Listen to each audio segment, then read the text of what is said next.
Welcome to the panel on generative AI. First of all, I would like to thank the EUI and the DCI for hosting this outstanding event. I would also like to thank them for inviting me to moderate this panel in such illustrious company. It has been around 2 years since GenAI in the form of ChatGPT took us all, or at least some of us, by storm. Since then, the hype has admittedly died down a little bit. We are here now to fan those flames, though not through hype, but through substantive discussion under the principle that it is good, or at least benign, when research drives hype, but less good when hype drives research. This panel thus asks the following question: what have we learned in the past 2 years? What did we learn? What did we already know that we might now need for GenAI? Perhaps even more critically, what have we learned are the current known unknowns in the field of GenAI and competition policy? We propose to navigate these general and overarching questions by breaking them down into smaller and more concrete pieces. We will discuss the role of scale in GenAI, the role and significance of AI partnerships, what theories of harm competition authorities are focusing on, and how GenAI can transform digital infrastructures. But the list, of course, is numerus apertus, and we invite you all to participate actively. Now I'd like to introduce my panelists. To my right is Matthew Braovac, or Braovac in the Croatian pronunciation, if I'm not mistaken. He's director in the Digital Markets Unit with the Competition and Markets Authority. Matthew is also responsible for the CMA's involvement with the Digital Regulation Cooperation Forum, which brings together the CMA with the ICO, FCA, and Ofcom to work collaboratively to improve the coherence of the different regulatory regimes. Before joining the CMA, Matthew had a long career in the private sector, leading legal, regulatory, and public policy teams at Sky and Vodafone. Previously, Matthew trained and practiced as a competition lawyer at a leading city firm. Further to my right is Nicholas Banasevic, or Banasevic in the Serbian pronunciation, if I'm not mistaken. Nicholas is corporate vice president at Microsoft. Prior to joining Microsoft, he was managing director in the Brussels office of Gibson, Dunn & Crutcher, where he was a member of the firm's antitrust and competition practice group. Nicholas has also served as head of unit of the European Commission's Director General for Competition, or DG Comp. Further to my right is Volker Stocker, who doesn't have Serbian or Croatian surname. Volker Stocker is the head of the research group entitled Digital Economy, Internet Ecosystem, and Internet Policy at the Weizenbaum Institute for the Network Society in Berlin. His primary research interests include the economics, evolution, and regulation of digital infrastructures, platforms, and technologies, as well as the Internet ecosystem. Additionally, Volker is also an affiliated researcher in the Internet Architecture and Management Group at TU Berlin at the Max Planck Institute for Informatics. Furthermore, Volker is a board member of the International Telecommunications Society, or ITS, and co-chair of the ITS Europe. Amongst other things, Volker organizes a virtual talk series on YouTube called Plamadiso, which stands for Platforms, Markets, and the Digital Society. Finally, further down to my right is Audrey Scozzaro Ferrazzini. Audrey is Vice President of Government Affairs at Qualcomm. Her main activities focus on technology, innovation, competition, and geopolitics in Europe. She oversees strategic public policy files and advocacy efforts at the European Commission, the European Parliament, and the Council of the European Union. Audrey was recently appointed as global lead for the Digital Markets Act and its worldwide influence. She is former vice chair for the AmCham EU Intellectual Property Rights Committee and was elected chairwoman of the European Internet Forum earlier this year. Previously, Audrey worked both in public and private sectors. In the private sector, Audrey led Google's European Commission team and the government affairs team for BlackBerry in Brussels. In the public sector, Audrey has worked for the French government's European Affairs Service, advising the Prime Minister's Office, the Ministry of Justice, and the Ministry of Culture and Communication. So I would like to kick off this conversation with a comment and a question. So Theodora, in her presentation, has asked if the AI landscape will be marked by collaboration or competition, which I think is a pertinent question, not the least because of the returns to scale in GenAI. On that note, Nicholas, can you tell us more about how you view the role of investment in scaling the AI economy? Thank you very much, Lazar. Thank you very much to the EUI and to the DCI. It's a pleasure to be here and very nice to see many familiar faces.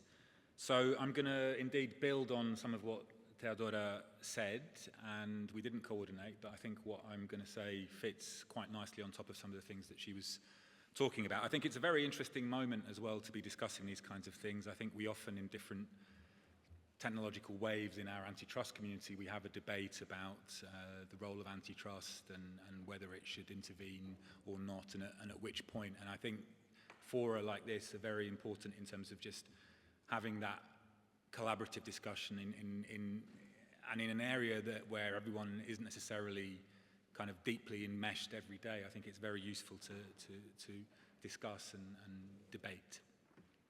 So I'm going to focus on two main issues building on what Teodora said: investment and scale, and then linked to that, the relevance in AI of partnerships.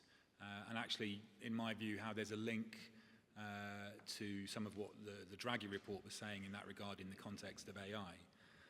I think the first thing to say is that AI infrastructure is very important, and it's a big part of what Microsoft does, but what many other companies do in terms of investments. Microsoft makes significant investments, and it's not alone in AI infrastructure. And that doesn't just involve what you might think of as computing power. That's a part of it. And it's the foundation for what the models work on, but it involves a whole lot of other stuff. So to build this AI data center infrastructure, you need land, power, buildings, chips, computers, connectivity, and all the associated things around that.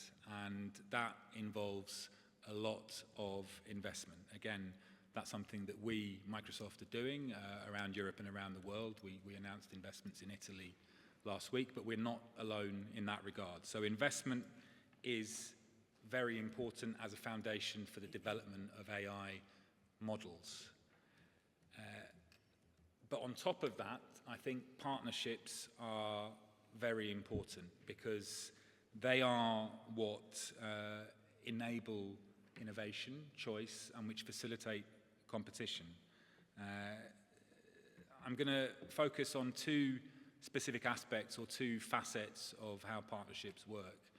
The first thing to say is that partnerships, in our view, are very important in the AI economy because many of the companies that create these AI models, they're startups and they're by necessity small.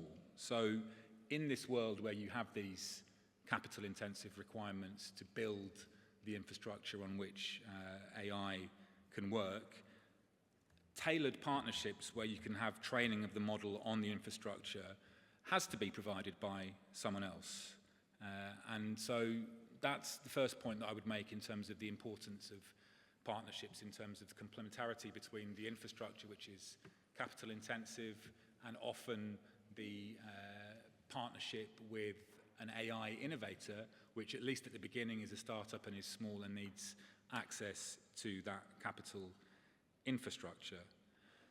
The other thing I would say, two other things I would say on partnerships is that it's important in our view to have certain models to ensure that you don't have vertical integration down the line. And I think Matthew and Volker might talk about this, and I don't want to stray too much into the more detailed competition law analysis, but we think that in a world where everyone is vertically integrated, where everyone has to be vertically integrated, then the number of companies that can actually participate in the AI economy would be very small.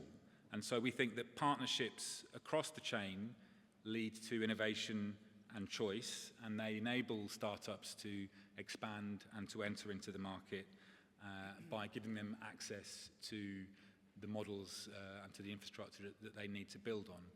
We have, I'm not going to plug it too much, but we have at Microsoft certain principles in relation to partnerships that some of you in this room with whom I used to work will recognize the genesis of these from Microsoft interoperability principles. They're called the AI access principles, and again there are some pillars there in terms of having an open access to the infrastructure so that any model, irrespective of its business model, as long as it's a legal business model, can access the infrastructure, and an openness of the partnership principles so that there are open APIs, that portability across different platforms is facilitated.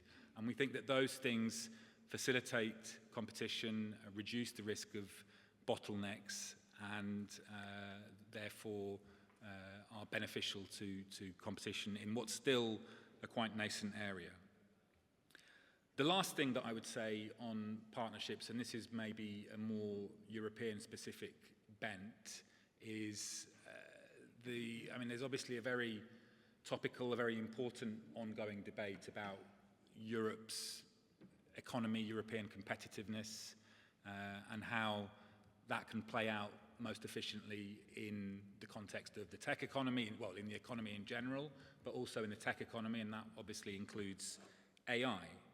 Now, I think the way, building on what I've said and on some of what Teodora said, I think it's very interesting to read some of what's in the Draghi report, where it talks of what are traditional European strengths and innovative European sectors, so like healthcare, like automotive, like robotics, like engineering. There are many other examples. And I think this is one real, I don't know if it's understated, but I think it's very important to stress that the transformational benefits of AI, which are very real and which can transform many sectors, can be facilitated potentially significantly through these kinds of stack partnerships where you have European companies who can transform the economy or their parts of the economy where they're the strongest, using these partnerships to become integral players in the AI stack, diffusing AI technology, because I think that's the challenge now, is to spread adoption of AI through the economy.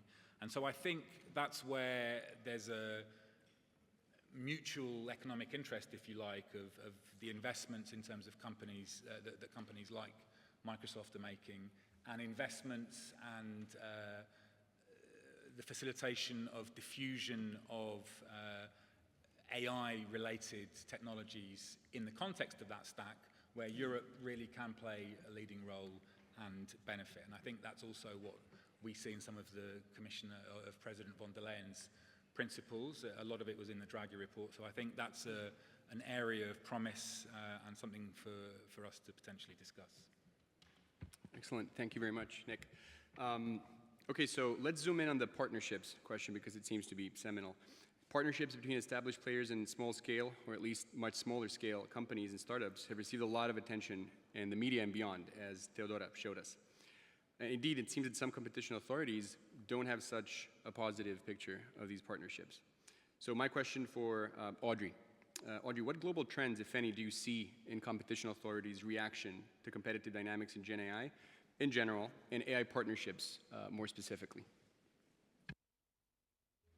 Thank you. I'm just going to put the mic next to me so I will not shout. So I would say that the first thing, so I'm not an antitrust lawyer, so the first disclaimer, I'm here to represent Alvaro Ramos, who is our head of antitrust, and so you will not have Alvaro, you will have Audrey today. So my presentation will be slightly different from what you can expect from an antitrust lawyer. I'm leading the government affairs team in Brussels, and in this role, I interact a lot with government. So I'm going to explain to you the way that we're seeing this kind of trend right now across the world. But maybe before, because we were asked to talk a little bit about some analogy. Nicola, you mentioned the Lannisters before. Because this is a panel on GenAI, I thought that first I should tell you a little bit why AI is important for Qualcomm. And why this is relevant for my presentation today. And so I was like Jon Snow. I knew nothing about AI 5 years ago, okay? And I think this is something that we can share amongst us. You know, 5 years ago, the world was very different. And just to share an anecdote with you, at that time, I was in charge to start looking at the AI package and the DSA, DMA package. And on the AI package, the first thing you do when you work in government affairs team is let's check internally how the thing is impacting us, okay? And we had this weird sentiment at that time that we didn't know, in fact, if Qualcomm was doing AI. You know, my colleague would joke right now, but we didn't know. So we were trying to identify internally which team could potentially be impacted by the regulation once it be adopted 5 years down the line. So it's a kind of weird exercise, but that's something you need to do in terms of good governance. So we were like, maybe, you know, 2 or 3 teams are working on some neuronal things. After 3 months of this investigation internally, we had identified more than 70 teams working on AI. And that might not reflect on the slide that Theodora, you know, presented to you. But in fact, right now, she had a slide on the electricity. AI is a little bit everywhere. And so talking on partnership, that's something I wanted to share. Then I will explain on the position of some regulators with whom we interact. Yesterday, and today, Qualcomm is having this big event in Maui, in Hawaii, where we present the next release of our product. It's a very important event for us and our industries. But talking about partnership, if you look at it broader than the antitrust lens, if you allow me to say that, I just wanted to mention that yesterday we had Satya Nadella talking about the partnership with Qualcomm. We had as well Mark Zuckerberg talking about the partnership with Qualcomm, and we had Sam Altman talking about the partnership with Qualcomm. And I just want to explain to you what it means, not from a legal perspective, but more from a technology and knowledge sharing perspective. So with Microsoft, as an example, we're working on anything Copilot with all the AI tools that we are powering in our chipset. Similarly, we're doing the same with Meta right now for the Ray-Ban lens, and probably the new product that will be down the line. With OpenAI, and I'm going to mention other companies, otherwise you're going to think that we just work with the big players. We work as well with all the players right now in the industry working on AI and GenAI. But what does it mean for a company like OpenAI or Mistral or Alep Alpha, as an example, in Europe? So you will see that more and more, at least that's the vision at Qualcomm. AI technology and GenAI will bring a kind of new human interface in how we interact with people and with things. And we don't know exactly what it is, okay? But we're preparing the ground with what will be the future. So concretely, what does it mean with OpenAI or with Mistral is that we are helping them to quantize, it means compress their model so they are available on the next device. Why this is important or why this is not important, depending on people, is that you're going to have a completely different interaction with how you communicate and how you interact with your machine. One of the key examples could be this kind of GenAI assistant. So let's say that in the future, on my Samsung phone, as an example, you know, my GenAI could come from Google, but maybe I would definitely prefer to have Copilot. Or maybe I would prefer to have Copilot for my work environment, and maybe I would like to have Mistral because I'm a pro and strong promoter of the French exception culturelle, and I still want to receive many information in my own language. And all of that will be here. Why this is important is that because it's going to have less consumption of power, as an example, or you could have additional privacy feature.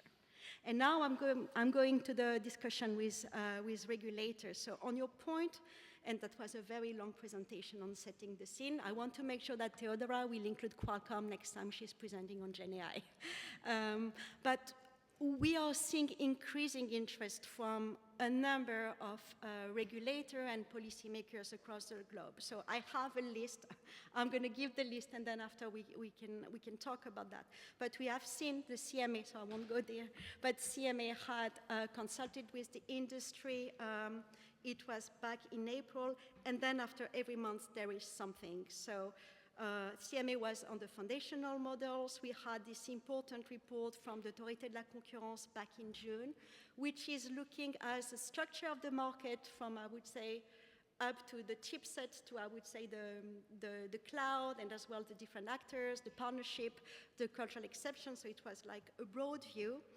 And then we had as well a number, this is the first time I'm seeing this, and so I would be happy to exchange with the academic world, but a number of, I would say, collaboration between agencies. So we've seen, interestingly, back in May, and this is in the context of the DMA, but a high-level working group statement on GenAI, and it was a combination for Juliana, who might not know, all this acronym in Europe. It was the telecom operator, Braovac, EDPS, so the regulator in charge of privacy, the ECN, so the group of the competition people, CPS, so the consumer regulator, and ERGA from media.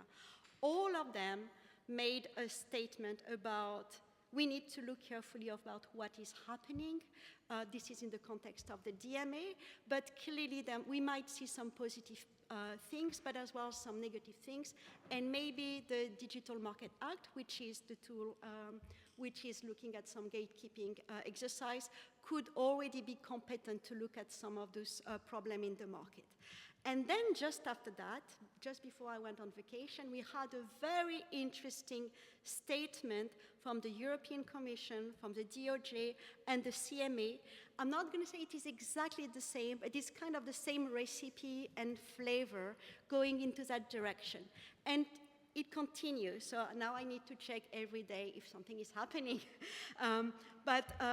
In October, and Filomena, who participated at the conference last week, mentioned it, there was this very important G7 statement as well, saying that as government, so not like as regulator, but we are keeping an eye on everything that is happening. The partnership as well is included. And yesterday, so just to mention it, there was another declaration from the G7, this time on GenAI and privacy. And today, the Hungarian competition authority just mentioned some interactions. So all of that to say that there is, at least from my perspective, an increasing interest from the agencies. And the last part I wanted to mention as well, which is broader again than the antitrust part, but that's I would say the cultural aspect of this, and how, as a society, we are ready to embark on it. To give you one example, we are in discussion with a number of governments across the world, telling us, listen, it's good that there are all those models in the market. That's positive. It means that it's very dynamic, plus there are small companies, big companies.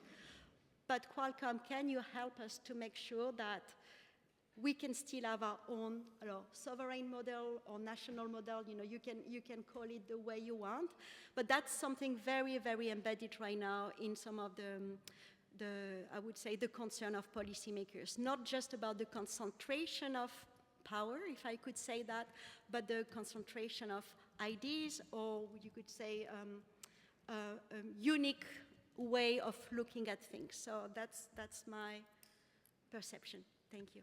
Thank you very much, Audrey. Okay, so you mentioned the DOJ, CMA, and EC statement. There was also, I think, a G7 leader statement. There was also a DMA high-level statement, or high-level group on the DMA statement. I think it's implicit in what you said, but can you see any trends, or can you glean any commonalities in these statements, or are there important divergences? In the sense that you can already glean different approaches starting to form? Yes, thank you. On divergences, I haven't seen yet, but maybe I could look at it again, or I could be helped by the audience. I think on the synergies, what we're seeing right now is first that the hot topic. Okay, all governments want to have a look at it, consulting with the industry. I forgot to mention another consultation. The European Commission has launched a new tender last week about the evolution of GenAI market in the context of the DMA. So it's like very, very intense right now. I think the scrutiny on partnership is probably as well that, so this is linked to the conference today, something that government are looking at, but as well this kind of, I would say, diversity and culture would say very important. So if I would summarize, to me, the trends are the 3 C. the contestability of the market, the choice for consumers, like a real choice, not like a forced choice, and as well the cultural aspect. I would say this is something which is like the synergies in the kind of political statement that we're seeing right now.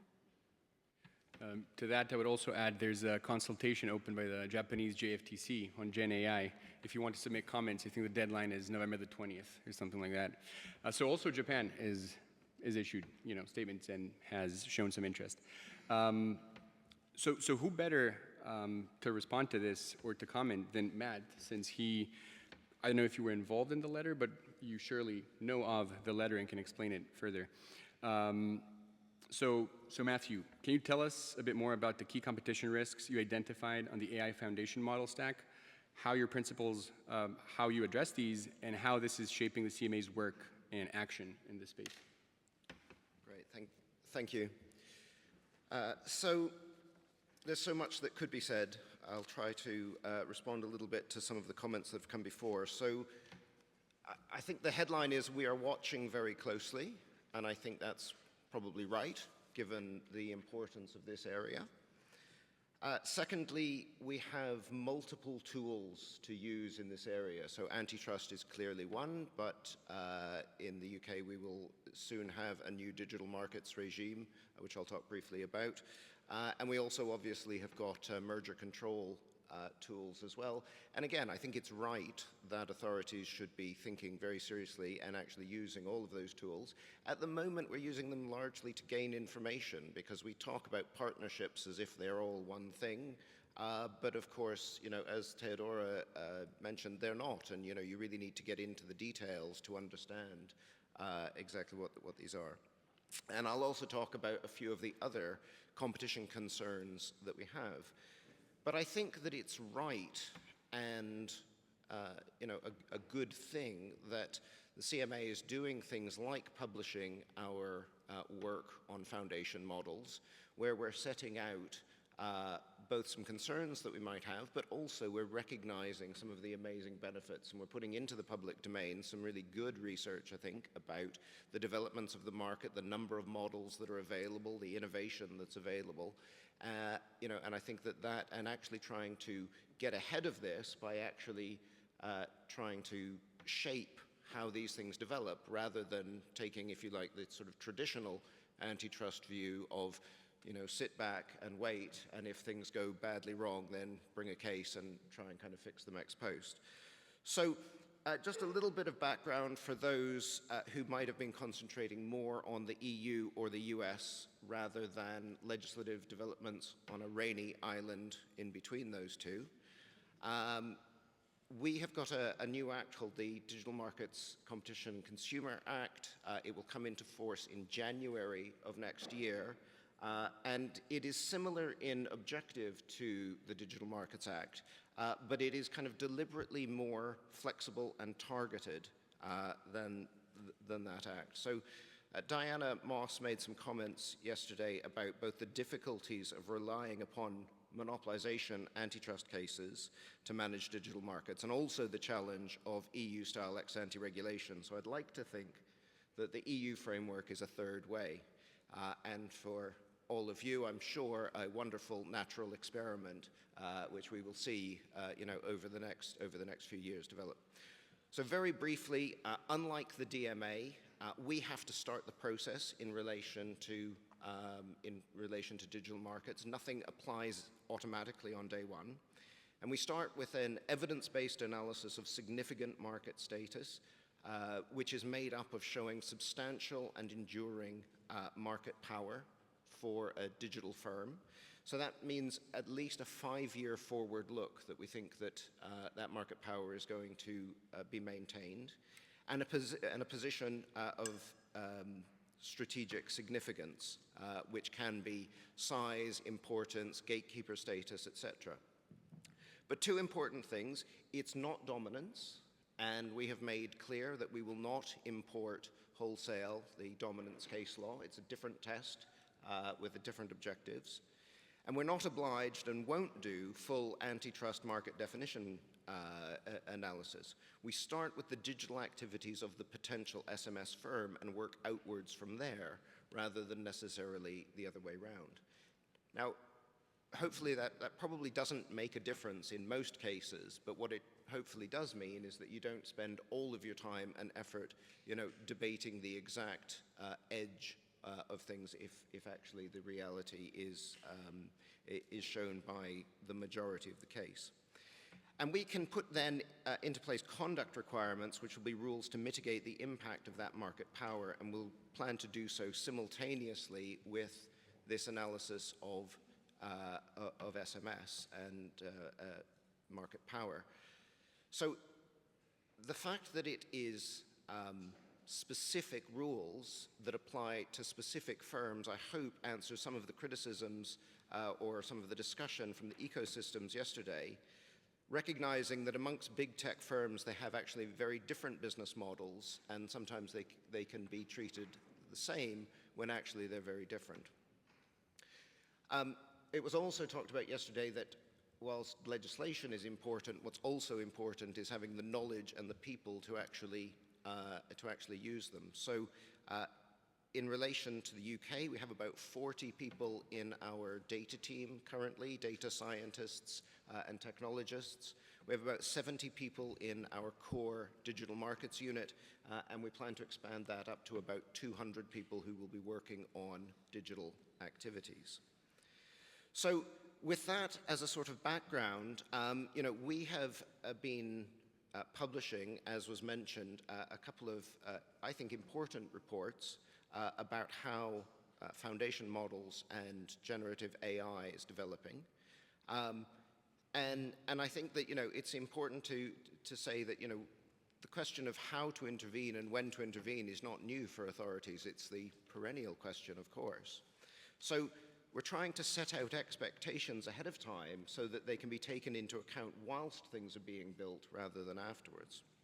And we recognize that AI has enormous promise for the societies and our economies and could transform productivity. As the Draghi report has been mentioned by all speakers, I'm not going to break that opportunity.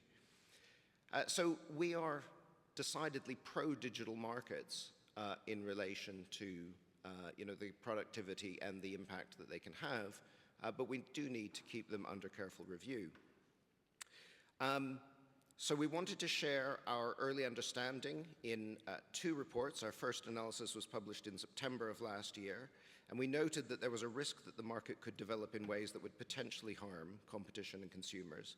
And we set out a set of draft AI principles to guide the market towards positive outcomes. And since then, we've continued to track developments across the ecosystem and engaged with a wide range of stakeholders to deepen our understanding. And in April this year, we published an update report. So our principles, you can see them all, it's in the syllabus, I won't go through them all, but access, diversity, choice, fair dealing, transparency, and accountability. And as was mentioned, many of those same principles show up in the joint statement between the CMA, FTC, DOJ, and the EC. So the things that we particularly noted: continued rise in people and businesses exploring and actually using generative AI, a significant increase in the number, capabilities, and distribution of models, and frankly, a pretty striking drumbeat of innovation, experimentation, industry activity. So I think a lot of real positives that we have to acknowledge. We also recognize that incumbent technology firms are likely to have an important role to play as foundation models evolve. We do not have a big is bad mantra. They bring a wealth of resource and expertise, and as Nick has said, we recognize that these are highly capital intensive activities. However, wouldn't be an agency if I didn't now put in a however. We did identify, three concerns that we will continue to sort of watch. The first is a risk that the firms that control the critical inputs for developing foundation models, like compute, data, capital, and expertise, could materially restrict access to them to shield themselves from competition. This would prevent challengers from building effective and competitive models. It might also reinforce incumbent positions in related markets, such as search and productivity software, making it harder for potential challengers to develop or deploy capable models there. Although some of the concentration of control over key inputs that we're seeing may possibly be inevitable to some degree, we also see that our principles of access and diversity are crucial. And in this context, we would be concerned if we saw further concentration of control over key inputs. We'll also evaluate developments in AI and foundation models as we continue to consider digital activities to prioritize for investigation under the new Digital Markets Competition and Consumer Act, which I mentioned. This might, for example, consider key inputs like compute via cloud services. We haven't yet taken any provisional decisions on prioritization yet, and any SMS designation would be subject to a prior investigation, as I mentioned, of market power, and would take into account findings from related work, such as the fact that we have an ongoing cloud market investigation in the UK currently. Our second concern is that powerful incumbents could exploit their positions in consumer or business-facing markets to distort choice in foundation model services and restrict competition in deployment. So some digital activities, like I mentioned, search and productivity software, it's likely that it's the incumbent firms in those markets who will make the decision about which model to use and incorporate those as features within existing products rather than necessarily as standalone. That's not a problem in and of itself, but it does mean that they could wield significant power over model deployment and the choice of services. And so our principles of diversity, choice, and fair dealing are really important here. And finally, turning, if you like, to partnerships, as was mentioned by other speakers, we do see a risk that partnerships involving key players could exacerbate, reinforce, or extend existing positions of market power through the value chain. Theodora put up one very good graphic. We have another one in our report, which identifies an interconnected set of 90 partnerships and investments involving the GAFAM firms and NVIDIA with various labs and model developers. These are often the same firms that are already in the strongest position in relation to key inputs or have the access points or routes to market. So I'm going to stop there. I think there's lots to talk about, and I think it's a balanced picture, but thank you very much. Thank you very much, Matthew. Maybe really, really quickly. So you mentioned that, like tech firms themselves, these partnerships can be very different, right? Do you have a working taxonomy of such agreements or a classification? Well, look, I think people will, if you've been following, we have looked into a number of these deals under the UK merger rules, which are a little bit different to Europe and actually have perhaps a lower threshold. And in some cases we have found that they qualify. The Microsoft inflection case qualified, but not a problem. But we didn't find any concerns. In other cases, like Amazon Anthropic, we found that they didn't qualify. And in relation to the UK at least, Microsoft OpenAI is still open and ongoing. So I think what it shows is, they can be very different. That it's rather than a taxonomy, I think really it's a spectrum. And it really depends on the context. It really depends on some very fact-specific matters. So you shouldn't go into it with a very, already decided view. You've really got to look at what's the level of control, what's the level of influence, and how might it play out. Perfect. Thank you very much. Now turning to Volker. So Volker, I know that you recently wrote a paper discussing how technological shifts may impact competition and infrastructure policy. So how do you see generative AI reshaping digital infrastructures, and how can we assess these changes from an economic perspective? Thank you very much, Lazar. Thanks to the organizers for having me. It's a great pleasure and honor to be here among such a stellar group of experts.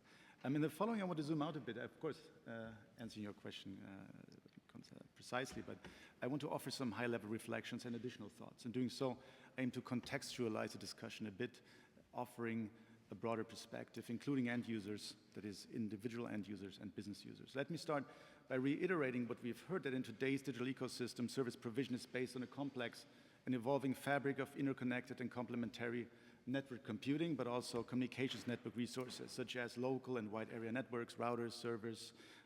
Servers can be deployed in data centers, on the premises of firms, at the network edge, but also devices and data.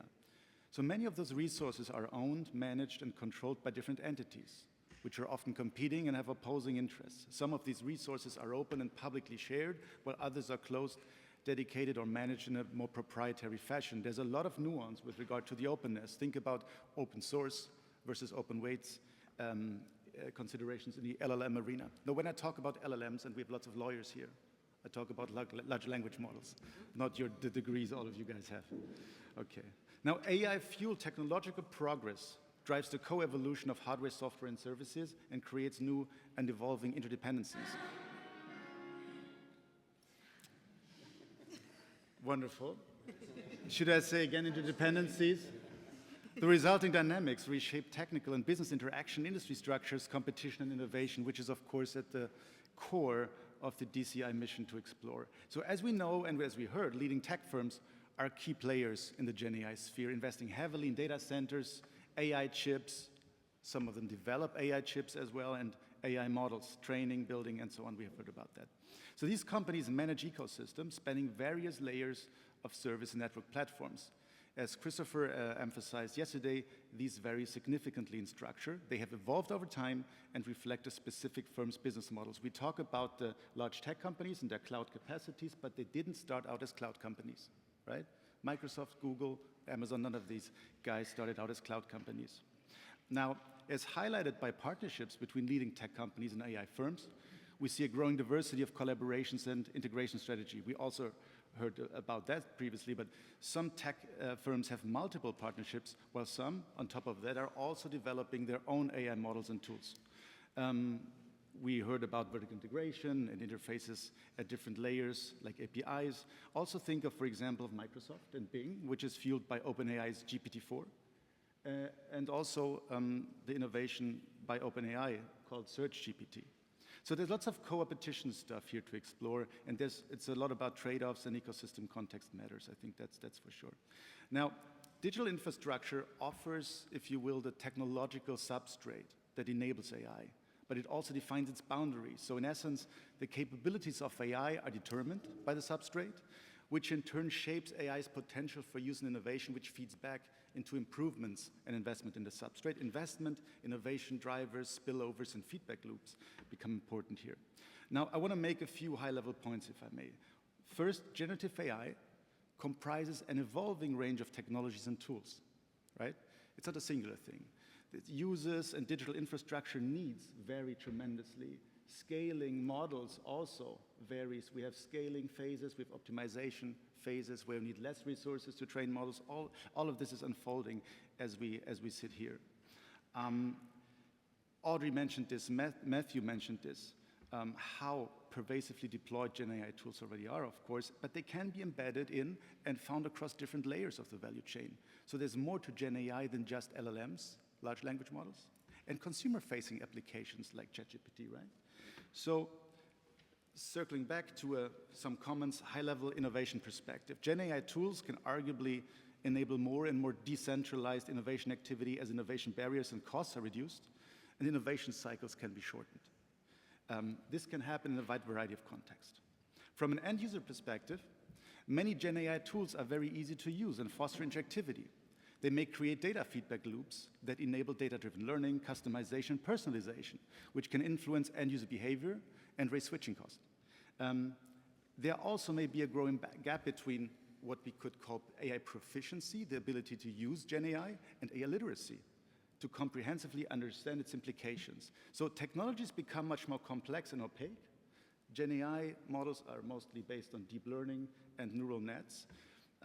But they're very easy to use. So there's a gap that might widen and raises concerns about informed decision-making.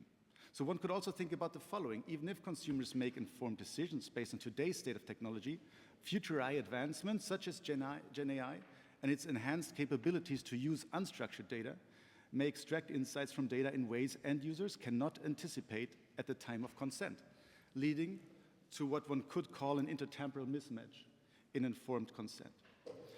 So beyond a wide range of benefits and the use of AI for good and novel automation potentials, GenAI tools also raise concerns about the potential misuse, such as manipulating consumer choice to affect first-degree price discrimination, to extract consumer surplus, I think Michal mentioned this yesterday, and promote fake news to disrupt voting, or otherwise lower the signal-to-noise ratio, potentially also to flood content moderation systems, and create synthetic content, phishing, cybercrime, all of these issues. Now, the importance, GenAI emphasizes the importance of data curation and access to data. High-quality data, in particular, is growing.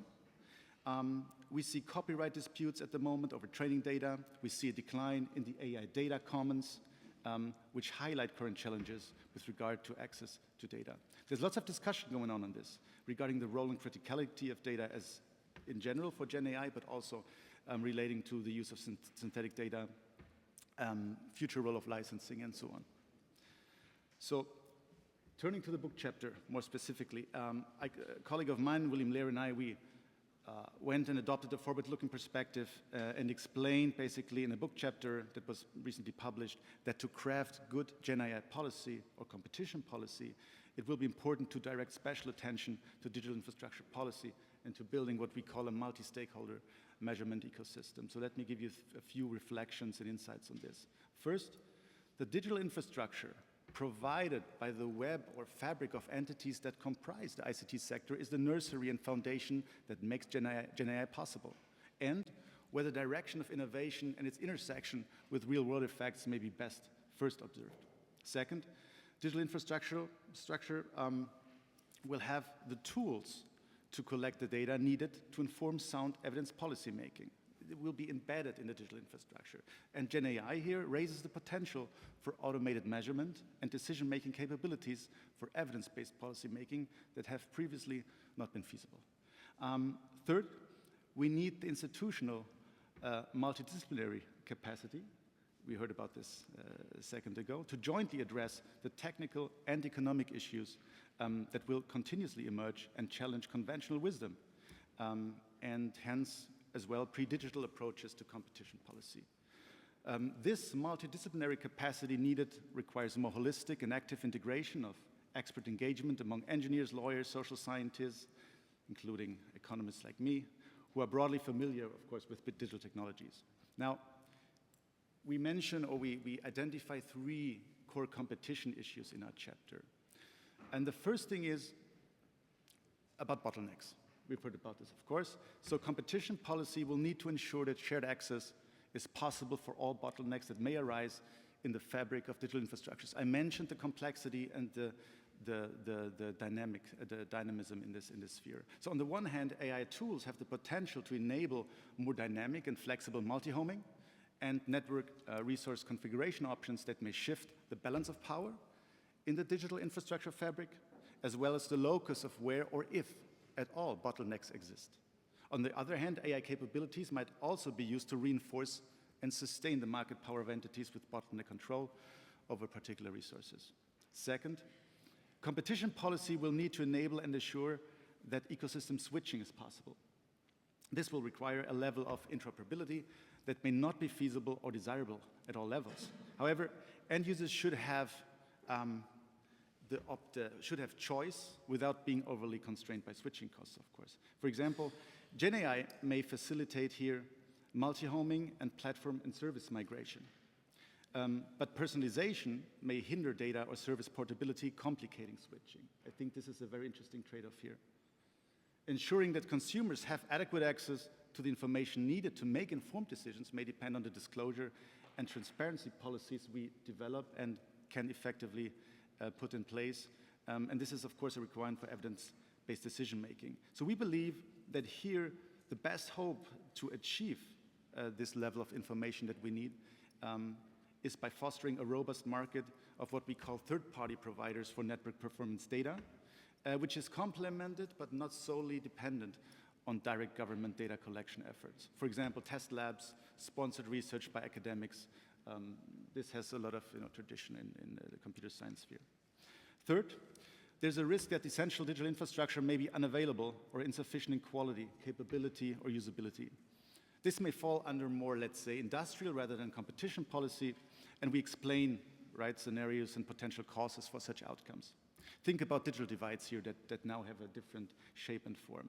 Now, while relying on the provision, by competitive markets is the preferred alternative, figuring out when public participation may be better in the evolving digital infrastructure future is not easy.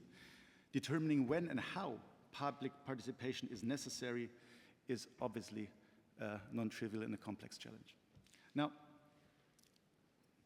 in our paper, we explain that we need to reconcile, specific policy goals. And to jointly achieve our competition and industrial policy goals, we emphasize the role of this measurement ecosystem to craft good policy and, in the first place, but also to create a capability, to have the knowledge, the authority, institutional capacity to rapidly and reliably detect and flexibly and effectively act to mitigate harms or amplify benefits. Getting there will be tough. It's a comprehensive challenge, and it requires an all-hands-on-deck approach. Thank you. Thank you very much, Volker. Okay, you've heard from us. Now let's hear from you. Do we have any questions from the audience? Yes, Stephen, and Michal, and First of all, thank you. Very interesting points throughout. One thing that comes to mind is the role of data policy, and this was touched on in the introductions. So data policy has proceeded, at least in Europe, on the idea that consent is taken ex ante, and it therefore cannot evolve in the way that was referred to in some of the panel discussion. I wondered if anyone on the panel has a view on how to improve consumer consents so that there could be more data processing and more innovation. I believe this is addressed and nobody in particular, so if anybody has thoughts. Could you please repeat the last part? So how would one go about improving the consumer interface around data consents to allow for more innovation?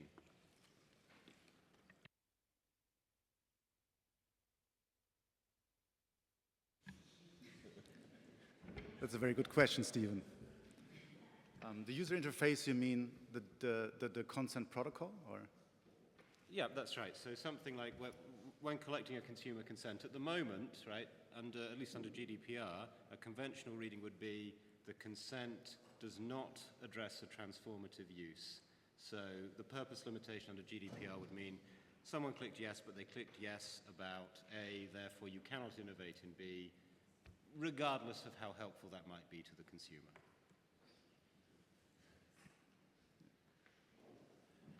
I mean, this is top of my head reply. I'm not a lawyer, so don't quote me on that.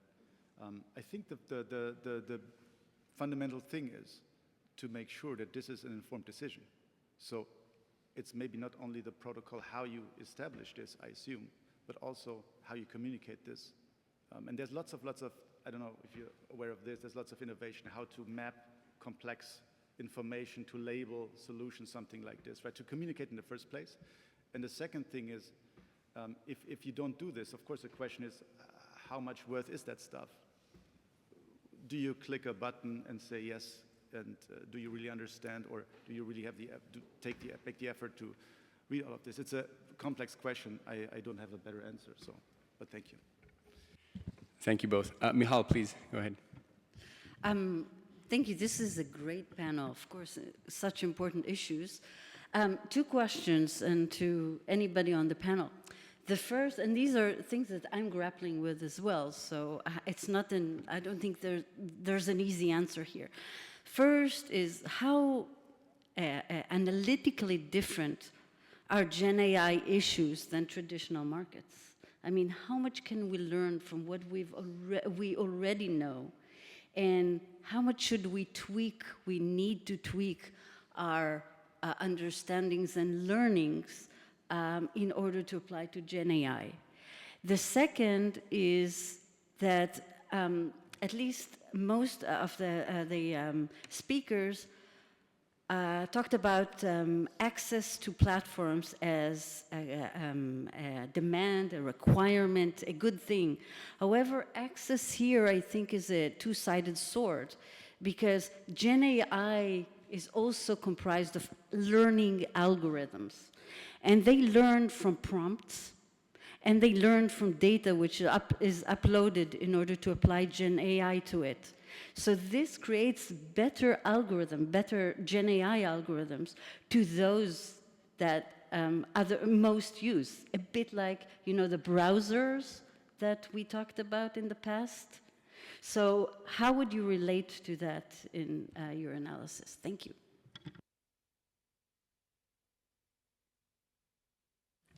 It's a very interesting question, the first one. I think it's been a question that's been similar over different waves of products in the last 20, 25 years in digital.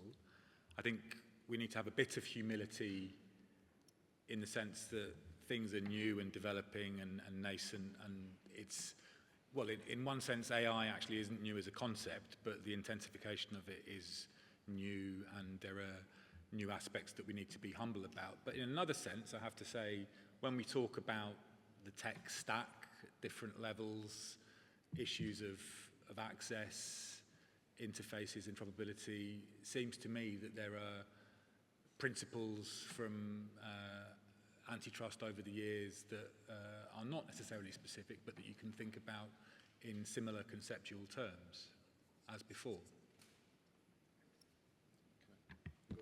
Sorry, can I just very briefly to come in on that? I think clearly demonstrates some of the characteristics of typical digital markets, but not all of the characteristics. So it's not yet clear whether there's going to be kind of, you said, there could well be data feedback loops. There could well be kind of, one model to rule them all, or actually there could be a multiplicity. There's activity going on where people are really trying to make models smaller. Whether or not small models and large models will actually compete, whether things will happen on device or always on the cloud, all of these things, to be honest, are still really a wait and see. And that's precisely the reason why we're really trying to get ahead of it by having as good information as we possibly can on how the market is actually developing, because I think it's fair to say no one really knows yet. Would you like to? Sure. Go ahead. Very quickly, Michal, I don't know if I understood correctly, but you're talking about the data feedback loops that you basically have through interacting with the platform, and you get basically something that is more a personalized service, and this is, of course, hard to port to another service. Is this true? So it's not only personalized, it's just that you learn for more interactions. Yeah. So you learn, for example, if somebody provides a certain prompt, what that might mean if he tweaks it down the line. So now you understand better what somebody with that prompt might have meant. So it's not only personalized. Yes. The model learns. Yeah, it's like data-driven externalities, basically, right? Actually, I think this is a wonderful research question to conceptualize. I mean, that's obviously a very good point, and one should continue discussing about that. Todd. Thanks for the great panel. So my question is mainly for Theodora and Nicholas. So Theodora and Nicholas, you presented this nice kind of hybrid approach when it comes to markets versus firms and innovation between firms, and how maybe we should think a bit more this way when it comes to thinking about collaboration between firms from a competition policy perspective. And then Nicholas, you came in and gave us this example of Microsoft investing in land, in electricity, in data and servers and talent, etc., to provide or to produce AI tech, and then providing that through the open innovation principles, I think you said, to smaller firms. And my question is, thinking about what Carlos said earlier today about kind of platform integration and modularity, if we look at that through her lens, we might see that A, Microsoft has something that is unique there, coming from the investment perspective, and that B, Microsoft has a lot of bargaining power with regards to capturing the surplus there. And so it seems like from a competition policy perspective, we might see it either way. So my question to both of you is, how do we distinguish between scenarios where this is incredibly beneficial and pro-innovation and welfare maximizing, and in situations where we might end up with issues of gatekeeping and limited access and possibly reduced innovation? Thank you. I think the first part of the answer I would give is the answer that I always used to give when I was in DG competition, which is that you need to look at things case by case. But there is actually merit in that. But to be a bit more engaged with your question, I think what I tried to lay out were some principles in terms of how things work at a general level, the general importance of partnerships in terms of facilitating innovation through AI models being able to train on infrastructure platforms, how that can be diffused through the economy, with a European focus because we're in Europe. And then, when I talked about our principles, I think that's only the vision that I can give for us in terms of how we see things, in terms of having open APIs, allowing for portability across platforms, which we do see as facilitating that kind of choice and innovation and having a benefit in preventing kind of bottlenecks. I wasn't here this morning to hear what Carlos said, but I think that's the way that we would think about it in principle. But of course, you do need to then look at what every individual situation is to come to a conclusion in that case.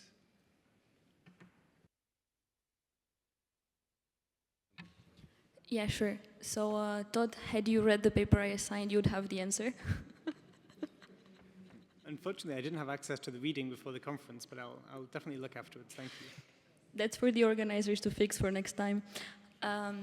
Joke aside, Oliver Williamson offers us a quite nice way to distinguish between beneficial collaborations and collaborations which are a bit more detrimental from a competition perspective.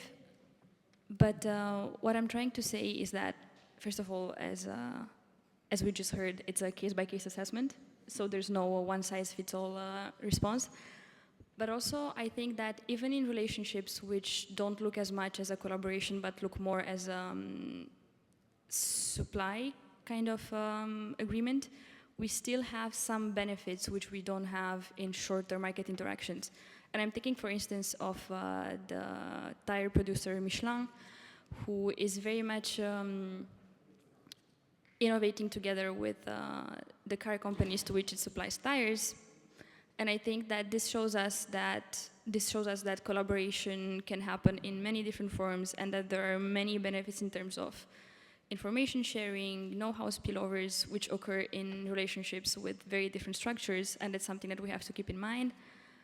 And at the same time, given how fast the ecosystem evolves, and what I'm trying to refer here is to the fact that OpenAI is trying to transition into a full for-profit company, and this will change entirely the dynamic of its partnership with Microsoft. We need to reassess this on an ongoing basis, and I don't think that we are at a stage where we can develop proxies for how to look at these partnerships just yet. But we'll get there, hopefully.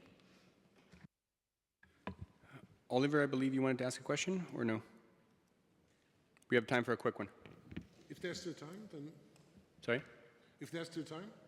For a quick one. Yeah, for a quick one. Okay. Yeah, quick one. Very quick one. We are talking a lot about predicting innovation or getting the idea where future innovation will be, and I wonder whether GI and how GI may be able to assist competition policy and make better assessment where the future innovation may lie. Is it addressed at anyone in particular?